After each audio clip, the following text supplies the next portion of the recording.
Good evening বন্ধুরা। আজ হলো 15 জুন সোমবার। আজকের বরাক উপত্যকা তথা আসামের শ্রীভূমি, শিলচর, হাইলাকান্দি এবং ভারতের বিভিন্ন প্রান্তের আজকের সন্ধ্যার বিশেষ বিশেষ খবরগুলি হলো: সুস্মিতা দেবকে নিশানা করে শাহাদত চৌধুরীর তোপ। ক্ষমতালোভীরা কখনো জনগণের প্রকৃত নেতা হতে পারেন না। প্রাক্তন সাংসদ সুস্মিতা দেবের সাম্প্রতিক রাজনৈতিক অবস্থানকে কেন্দ্র করে তীব্র সমালোচনা করেছেন করিমগঞ্জ জেলা কংগ্রেসের মিডিয়া বিভাগের চেয়ারম্যান শাহাদত আহমদ চৌধুরী।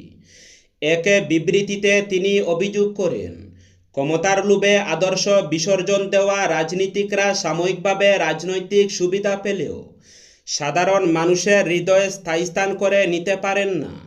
শাহাদত চৌধুরী বলেন, জনগণ সবসময় নীতিনিষ্ঠ রাজনৈতিক এবং সুযোগ সন্ধানী রাজনীতির পার্থক্য বুঝতে সক্ষম। তার দাবি, বরাক উপত্যকায় তৃণমূল কংগ্রেসের রাজনৈতিক বিস্তার আদর্শভিত্তিক ছিল না, বরং বিরোধী জোট বিভক্ত করার একটি কৌশল ছিল। তিনি বলেন, বিধানসভা নির্বাচনের আগে কংগ্রেস সতর্ক করেছিল যে সুস্মিতা দেব পরোক্ষভাবে বিজেপির স্বার্থ রক্ষা করেছে। বর্তমান রাজনৈতিক অবস্থান সেই আশঙ্কাকেই সত্য প্রমাণ করেছে বলে মন্তব্য করেন তিনি। সুস্মিতা দেবের রাজনৈতিক যাত্রাপথের প্রসঙ্গ তুলে শাহাদত চৌধুরী বলেন, কংগ্রেসই তাকে রাজনৈতিক পরিচিতি, নেতৃত্বের সুযোগ এবং সাংসদ হওয়ার মঞ্চ করে দিয়েছিল। পরবর্তীতে তিনি কংগ্রেস ছেড়ে তৃণমূল কংগ্রেসে যোগ দেন এবং রাজ্যসভার সাংসদ হন। বর্তমানে বিজেপির প্রতি তার প্রকাশ্য অনুরাগ রাজনৈতিক সুবিধাবাদীদের পরিচয় বহন করে বলে দাবি করেন তিনি। আগরতলা শিলচর এক্সপ্রেসে যাত্রাকালীন এক প্রসূতি মহিলার নিরাপদ সন্তান প্রসবের ঘটনাকে কেন্দ্র করে মানবিকতার এক অনন্য দৃষ্টান্তের সাক্ষী থাকলেন যাত্রীরা। চলন্ত ট্রেনেই হঠাৎ প্রসব বেদনা শুরু হলে সহযাত্রী ও রেলকর্মীরা দ্রুত তৎপর হয়ে প্রসূতির পাশে দাঁড়ান। সহযাত্রীদের সহযোগিতা এবং রেলকর্মীদের আন্তরিক প্রচেষ্টায় ট্রেনের মধ্যেই নিরাপদে এক নবজাতকের জন্ম হয়। পরিস্থিতি সামাল দিতে সকলেই সম্মিলিতভাবে উদ্যোগী হওয়ায় মা ও শিশুর নিরাপত্তা নিশ্চিত করা সম্ভব হয়। পরবর্তীতে ট্রেনটি শিলচর রেল স্টেশনে পৌঁছালে মা ও নবজাতককে দ্রুত অ্যাম্বুলেন্স করে শিলচর মেডিকেল কলেজ ও হাসপাতালে পাঠানো হয়। এ সময় শহরের তরুণ সমাজকর্মী সুবীর দরও সাহায্যের হাত বাড়িয়ে দেন। তার সহযোগিতা এবং রেলকর্মীদের সক্রিয় ভূমিকায় মা ও শিশুকে দ্রুত চিকিৎসার আওতায় আনা সম্ভব হয়। ঘটনাটি ট্রেনের যাত্রীদের মধ্যে ব্যাপক সাড়া ফেলেছে। উপস্থিত যাত্রীরা জানান, সংকটময় মুহূর্তে সকলের সহমর্মিতা, মানবিকতা ও দ্রুত পদক্ষেপের ফলেই মা ও নবজাতক নিরাপদ রয়েছেন। অনেকেই এই ঘটনাকে বিপদের সময় মানুষের পাশে দাঁড়ানোর এক উজ্জ্বল ও অনুকরণীয় উদাহরণ হিসাবে অভিহিত করেছেন। জুয়ার আড্ডায় পুলিশের হানা তাড়াকে নদীতে ঝাঁপ দেওয়া মোহিতের মৃতদেহ উদ্ধার করা হয়েছে। সাময়িক বরখাস্ত 2 পুলিশ কর্মী। লক্ষ্মীপুর থানার অন্তর্গত শহীদ নন্দচাঁদ চিরিসেতুর কাছে পুলিশের তাড়াকে চিরি নদীতে ঝাঁপ দিয়ে নিখোঁজ হওয়া মোহিত কানুর মৃতদেহ আজ সোমবার দুপুরে উদ্ধার করা হয়েছে। উদ্ধারকারীরা জানান, ঘটনাস্থল থেকে কয়েক কিলোমিটার দূরে চিরি নদী থেকে তার দেহ উদ্ধার করা হয়। দেহ উদ্ধারের পর লক্ষ্মীপুর পুলিশ ময়নাতদন্তের জন্য তা শিলচর মেডিকেল কলেজ ও হাসপাতালে নিয়ে যাওয়ার উদ্যোগ নিলে এলাকায় উত্তেজনা ছড়িয়ে পড়ে। পুলিশের বিরুদ্ধে ক্ষোভ প্রকাশ করে স্থানীয় বাসিন্দারা মৃতদেহ লক্ষ্মীপুরে নিয়ে যান এবং অভিযুক্ত পুলিশ কর্মীদের কঠোর শাস্তি ও মৃতের পরিবারের জন্য উপযুক্ত ক্ষতিপূরণের দাবি তুলেন। এ সময় কয়েক হাজার মানুষ সেখানে জড়ো হয়ে ঘটনার প্রতিবাদে বিক্ষোভ প্রদর্শন করেন। পরিস্থিতি উত্তপ্ত হয়ে উঠলে জেলা পুলিশের ঊর্ধ্বতন কর্মকর্তারা ঘটনাস্থলে উপস্থিত হয়ে জনতাকে আশ্বস্ত করেন। পুলিশের পক্ষ থেকে জানানো হয়, ঘটনায় অভিযুক্ত 2 পুলিশ কর্মী সন্তোষ বিশ্বাস ও কাগাল রাংমাইকে ইতিমধ্যেই সাময়িক বরখাস্ত করা হয়েছে। পাশাপাশি আরও 2 পুলিশ কমান্ডোর বিরুদ্ধে সংশ্লিষ্ট কমান্ডেটের কাছে রিপোর্ট পাঠানো হয়েছে এবং তাদের বিরুদ্ধেও প্রয়োজনীয় ব্যবস্থা গ্রহণ করা হবে বলে জানানো হয়। ঘুষ নিতে গিয়ে সিবিআইয়ের জালে রেলের সিনিয়র সেকশন ইঞ্জিনিয়ার, শিলচরে চাঞ্চল্য। ঘুষ গ্রহণের সময় সিবিআইয়ের হাতে নাতে ধরা পড়লেন উত্তর পূর্ব সীমান্ত রেলের এক সিনিয়র সেকশন ইঞ্জিনিয়ার। অভিযুক্ত কুন্তল চৌধুরীকে শনিবার শিলচরে গ্রেফতার করে কেন্দ্রীয় তদন্তকারী সংস্থা।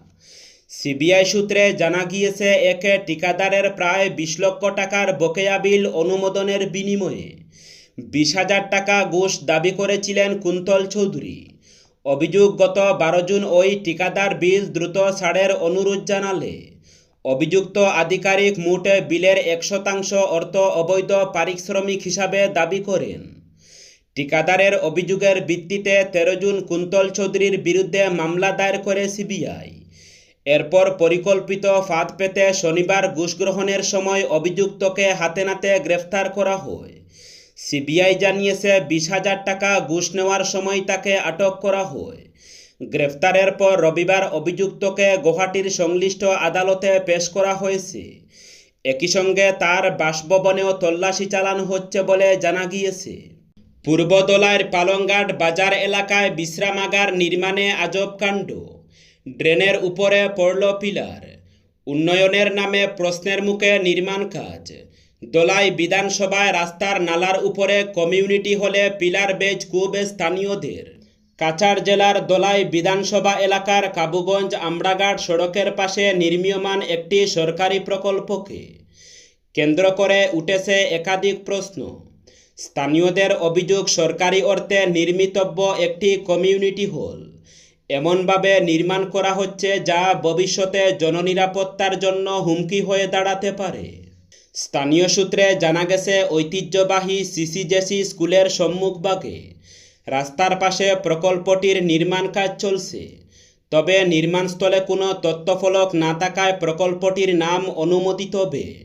বাস্তবায়নকারী সংস্থা ঠিকাদার কাজ শুরু ও সমাপ্তির সময়সীমা সম্পর্কে কোনো তথ্য জনসাধারণের সামনে নেই। সবচেয়ে উদ্বেগের বিষয় হল, নির্মাণাধীন কাঠামোর কয়েকটি পিলারের বেজ রাস্তার পাশের সংক্রিট নালার ঢালাইয়ের উপর স্থাপন করা হয়েছে বলে অভিযোগ উঠেছে। স্থানীয়দের দাবি, ওই নালার উপরে অংশেই দীর্ঘদিন ধরে পথচারী ও স্কুল পড়ুয়া শিক্ষার্থীদের চলাচলের পথ হিসাবে ব্যবহৃত হয়ে আসছে। এমন অবস্থায় নালার উপর ভারবহনকারী কাঠামোর ভিত্তি স্থাপন কতটা কৌশলগতভাবে গ্রহণযোগ্য তা নিয়ে প্রশ্ন তুলেছেন সচেতন মহল। হাই অ্যালার্টের মধ্যেই সীমান্ত টপকে ভারতে। শ্রীভূমি তথা করিমগঞ্জ লাতুবাজারে ধৃত বাংলাদেশি নাগরিক আটক। ভারত বাংলাদেশ আন্তর্জাতিক সীমান্তে ঢালাও নিরাপত্তা ব্যবস্থা এবং হাই অ্যালার্টের মধ্যে এক বাংলাদেশি নাগরিকের অবৈধভাবে ভারতে প্রবেশের ঘটনাকে কেন্দ্র করে শ্রীভূমি জেলার সদরের পার্শ্ববর্তী বাংলাদেশ সীমান্তবর্তী লাতু এলাকায় চাঞ্চল্যের সৃষ্টি হয়েছে। আজ সোমবার ভোরে লাতুবাজার এলাকায় স্থানীয় জনতার তৎপরতায় বাংলাদেশের সিলেট বিভাগের বিয়ানীবাজার বড়লেখা এলাকার বাসিন্দা জৈনব জসিম সরকার ধরা পড়েছেন। ধরা পড়ার পর স্থানীয়দের জেরায় তিনি যে বাংলাদেশ সিলেট বিভাগের বিয়ানীবাজার বড়লেখা এলাকার বাসিন্দা তা স্বীকার করেছেন। তার হেফাজত থেকে বাংলাদেশি ব্র্যান্ডের সিগারেট, দিয়েশলাই এবং কিছু নগদ টাকা উদ্ধার হয়েছে। স্থানীয় সূত্রে জানা গেছে, আজ সোমবার সকাল প্রায় 6টার দিকে লাতুবাজার এলাকায় ব্রাজিল ফুটবল দলের জার্সি পরিহিত এক অজ্ঞাত পরিচয় ব্যক্তিকে ঘোরাফেরা করতে দেখে সন্দেহ জাগে স্থানীয় বাসিন্দাদের। তাকে জিজ্ঞাসাবাদ করলে কথাবার্তায় অসঙ্গতি ধরা পড়ে। পরে আরও চাপ দিলে তিনি নিজেকে বাংলাদেশের নাগরিক বলে স্বীকার করেন। বড়পেটা শহরের গায়নহাটি এলাকায় এক চাঞ্চল্যকর হত্যাকাণ্ডের ঘটনা ঘটেছে। নিহত ব্যক্তির নাম বিপুল গায়ন। তিনি পেশায় একজন ই-রিকশা চালক ছিলেন। পরিবারের অভিযোগ, একটি সাধারণ বিবাদ বা কথাকাটির জের ধরেই এই হত্যাকাণ্ড সংঘটিত হয়ে থাকতে পারে। ঘটনার তদন্তে নেমে পুলিশ বার্গিজ উর্ফে দীপ নামের এক ব্যক্তিকে আটক করেছে। ঘটনার প্রকৃত কারণ উদ্ঘাটনে পুলিশ তদন্ত চালিয়ে যাচ্ছে।